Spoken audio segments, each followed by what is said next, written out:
Hi and welcome to another Paper Crafting Tuesday. Today I'm making a 6x6 card and I'll be using the Stamp-it Stencil-it set by Wendy Vecchi, and I'm also going to emboss with some soft gel and perfect pearls.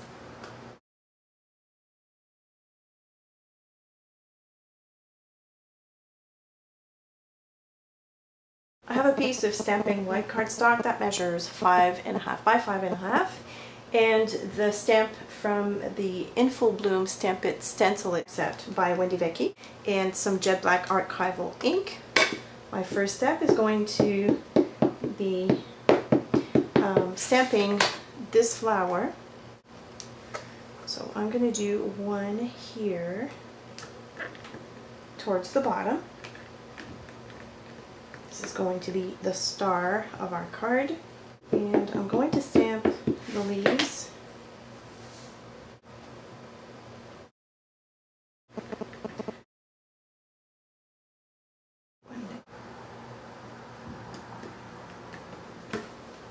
And while I have my stamp out, I'm going to grab a Post-it note and I'm going to create a mask for the entire flower and leaves. I'm going to make sure to stamp on that sticky part because that's what's going to hold the paper in place, or the mask in place.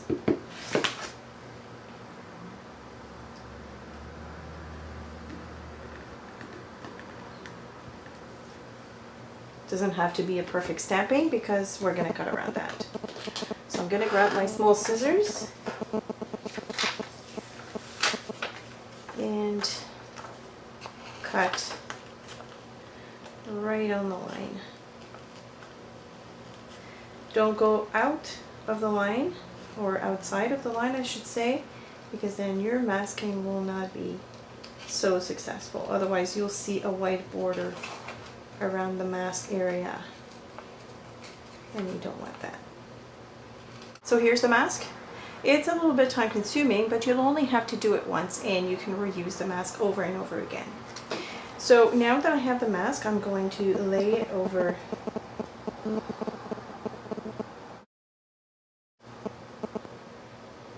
and because my card has 3 flowers, I went ahead and cut 2 more masks.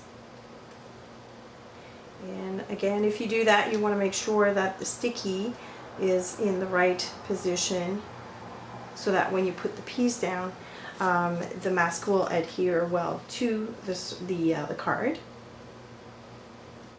For the next step, I'm going to put a bit of removable adhesive to the back of my card so that it won't move. And I have this stencil here by the Crafters Workshop. It's a Rhonda Palazzari stencil and it's called Mini Knot Garden. And the size of the inside of the stencil is perfectly sized for 5.5 by 5.5.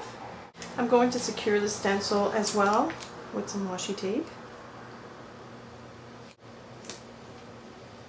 To stencil over the background, I'm using sap green archival ink and a sponge. This time it's a soft sponge. I'm not going to use the distressing tool for this because I want a very subtle background. So I'm going to start sponging very lightly.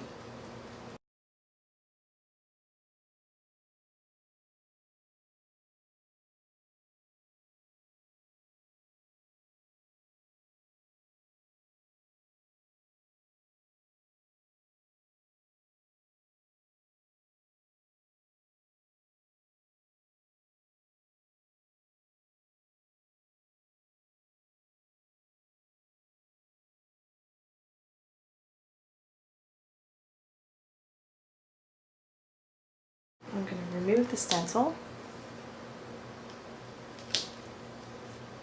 Look how gorgeous that is. Ooh, I love that. Okay.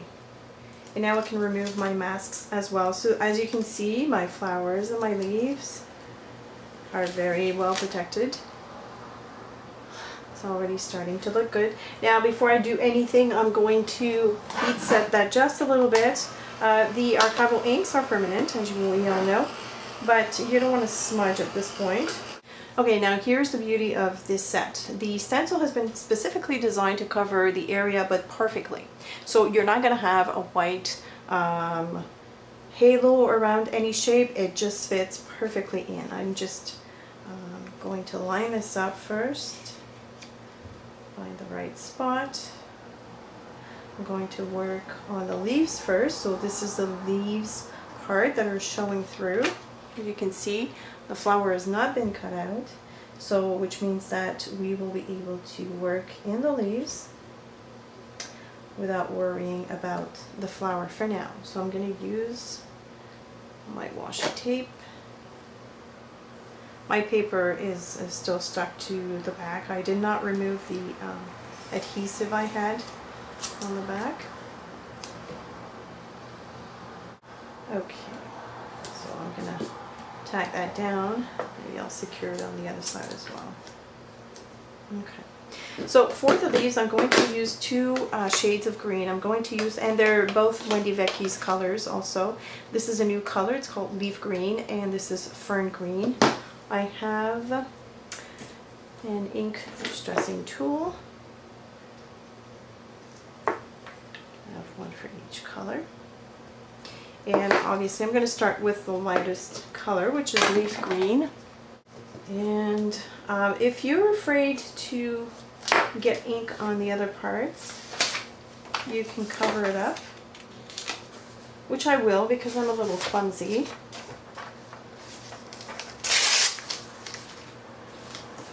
Just in case.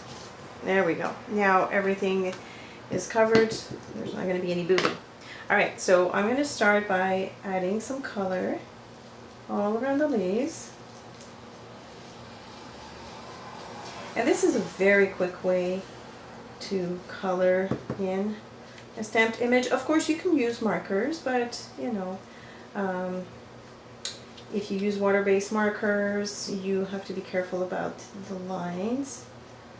And if you use Copic, it's a little bit longer. It takes a little bit longer.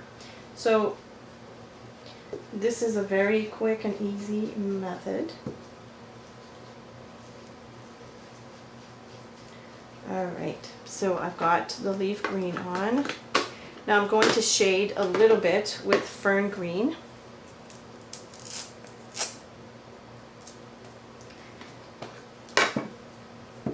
This time I'm just going to stay close to the flower, so I'm going to stamp off and then work my way towards the tip of the flower.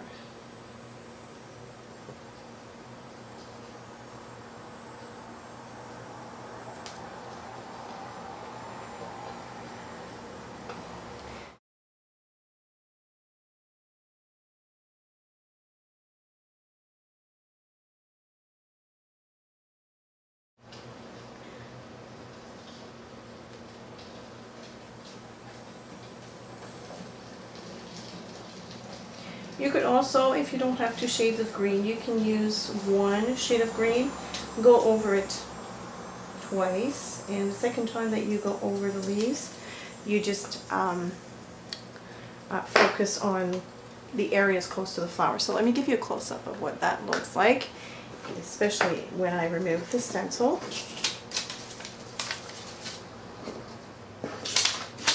This is a lot of fun to do too. Look how gorgeous that is. Oh, I love that.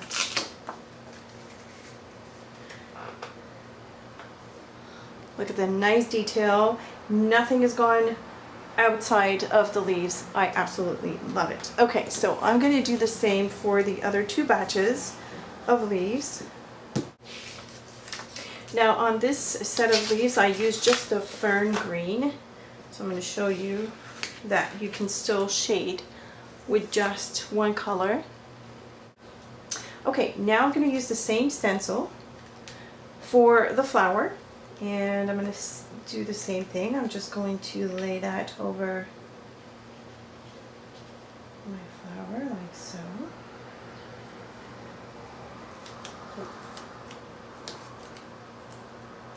The inside of the flower will be done with hydrangea, and I have another pad.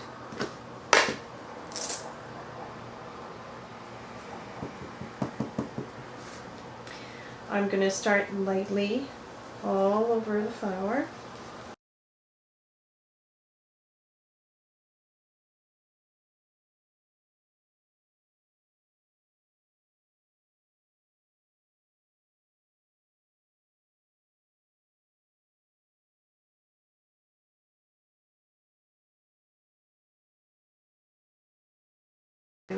Look how gorgeous this is. Oh, it's so vibrant and it's so perfectly stenciled and colored. You can't go wrong. I have another of Wendy Vecchi's stencil right here. It's got words on it. And I want to write authentic. So once I have the placement where I want it to be, I'm going to grab more washi tape. And this time I'm going to use the black archival ink. And because this stencil has a lot of word on it and I only want one word, I'm going to use a sponge dauber, like a finger sponge dauber, and I'm going to go around the word authentic only.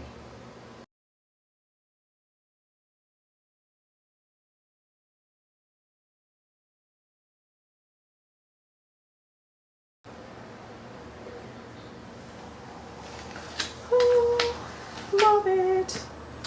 Look how cool this is. Oh. Okay, so I just dropped a whole glass of water into my desk surface, and of course my original card is cracked, so I've had to restart. And I also took this opportunity to go around the edges of the background stencil to give it a more depth. So I went in with the leaf green after I used the sap green to the background. So it just adds a little bit more dimension to the card. So now I'm at the part where I'm going to emboss one of the flowers, this part here, this main flower. Now you got several options. You could take a Versamark pad, use the stencil, go over the flower, and then add some clear powder to that. But I'm going to take the soft gel and emboss with it. And of course I'm gonna have to wait until it dries, but I didn't want to fiddle around with any powders. So this is another option that you have. And of course it's going to be a little bit more dimensional. You could also use heavy gel or regular gel. As long as you use a gloss gel, it'll give you the finish of an embossed image. So I'm just going to grab a bit of the gel.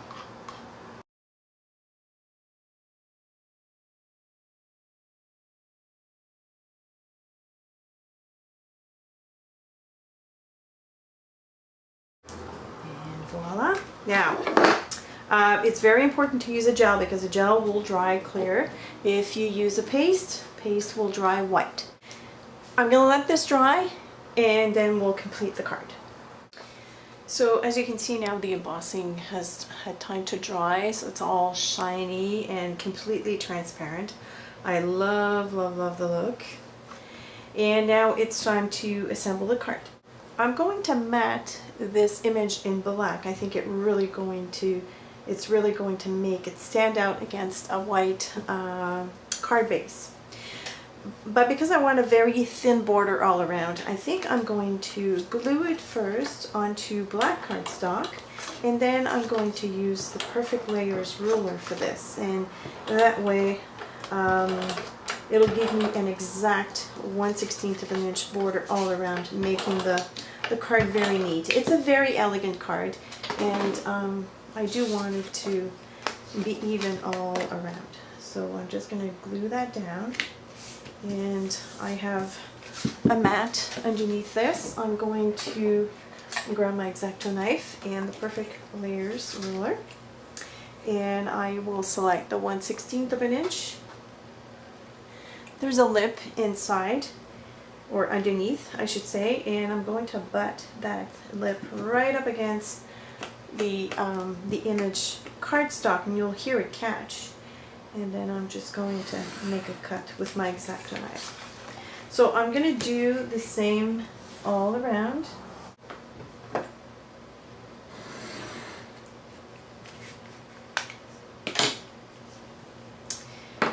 And now if I put this against my 6x12 card base, which I have scored in half, just make sure that it's even.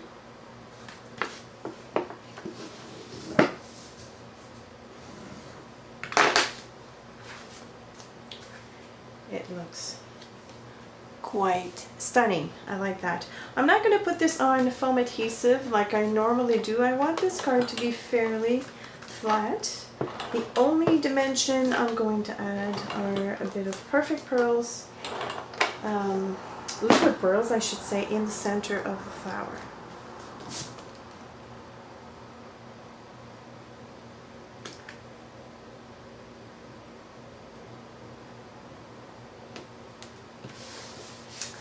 Love it. Very, very chic, very classy. For the liquid pearls, I'm going to keep this in the same palette. I'm using lavender lace. And I'm just going to add some right here at the end. I'm essentially following what's on the stem. Adding a little bit of dots here and there.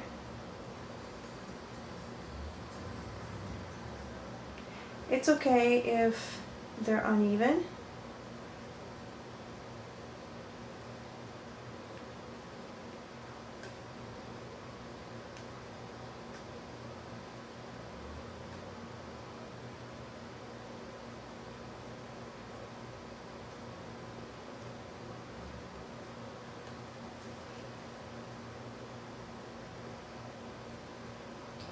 And I'm going to put one big one in the center like so. And this concludes the card for today. I love, love, love the look of this card. It's very classy. I think there's a lot of depth to the card, and it's done effortlessly with the stencil and the stamps, especially the shadowing around the flower. It could have been done with, like I said, Copic markers, but you would have spent a lot longer coloring these leaves and flowers to make them look like that. With the stencil, it was a charm. It was really, really a breeze, I should say. So I thank Wendy Vecchi for thinking about these Stamp-it, Stencil-it sets. I think they're awesome. And here are two other ones that we carry at the store. Again, florals. You have kind of like a branches and a flower. This one is called Build a Blossom, and this one is called Fresh and Funky. So this is a different look. It's more of a modern look. But both of them have the coordinating stencil to go with that. So that's it. I hope that you've enjoyed this tutorial. I certainly did. I enjoyed making it. The spilling of the water included. And as usual, thank you for watching. If you have any questions or comments, please leave them below, and I will see you on Friday.